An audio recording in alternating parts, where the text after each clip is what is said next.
नमस्कार, मी लतिका। आज मी तुम्हाला शिमला मिरची कैरीची चटणी बनवून दाखवणार आहे। त्यासाठी बघा मीडियम आकाराच्या 2 शिमला मिरची मी गॅसवर असं स्वच्छ धुवून पुसून अशा भाजून घेतलेल्या आहेत। बघा किती काळ्या झाल्या तेवढे मी भाजलेले आहेत। एक गड्डी लसूण सुद्धा मी भाजून घेतलेला आहे।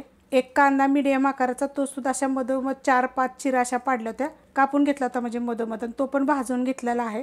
आणि ही हिरवी मिरची पोपटी कलरची आहे, म्हणजे कमी तिखटवाली, ती पण मी भाजून घेतलेली आहे। आता तुमच्या तिखटाप्रमाणे मिरच्या टाका। आता ही कसं तुम्हाला माहिती आहे का एकदम काळं मीठ असं रेसिपीमध्ये दिसेल व्हिडिओमध्ये। तर हे बघा, हे थोडं थोडं वरचं आपण काढून घ्यायचं। ह्यानं काय होतं माहिती आहे का, चव छान येते। पूर्ण काढायचं नाही बघा, थोडं थोडं असं काढायचं। तर हे सगळं मी साफ करून घेते। अशा पद्धतीने बघा मी साफ करून घेतलेली आहे।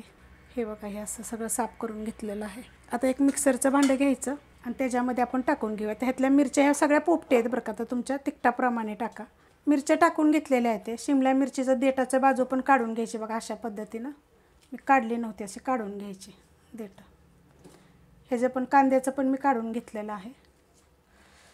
हे असं भाजलं का नाही की टेस्ट चांगली येते। जर तुमच्याकडे पाटा वरवंटा जर असेल ना, तर त्याच्यामध्ये जरी तुम्ही वाटलं तरी पण चालू शकते। खलबत्त्यात जरी कुटलं तरी चालू, काही असं खालचं बाजूचं ते काढून घ्यायचं त्याचं।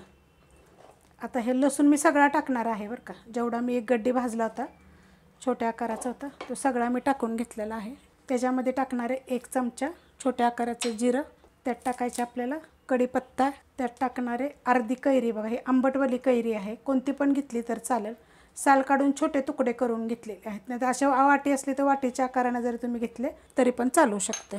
चवीप्रमाणे टाकायचं मीठ। आता ह्याच्यामध्ये टाकणार 1 मुठभर कोथिंबीर, बघा स्वच्छ धुवून घेतलेली आहे। छोटा आहे बघा हा चमचा। 1 चमचा धने पावडर, तुमच्याकडे अख्खं धन असलं तर हलकंसं भाजा, कच्चं टाकू नका, हलकंसं भाजून टाकलं तर चालेल। नाही तर धने पावडर असली का नाही तर ती टाकली तर चालेल। त्या पाण्याचा वापर बिलकुल करायचा नाही आपल्याला। हे मिक्सरला फिरवून घ्यायचे। मिक्सरला बघा बंद चालू करून फिरवून घेतलेलं आहे। आपल्याला एकदम अशी पेस्ट अशी करायची नाही आहे, अशा पद्धतीत झाली पाहिजे। खूप चविष्ट लागते बरं का, एकदा जरूर करून बघा।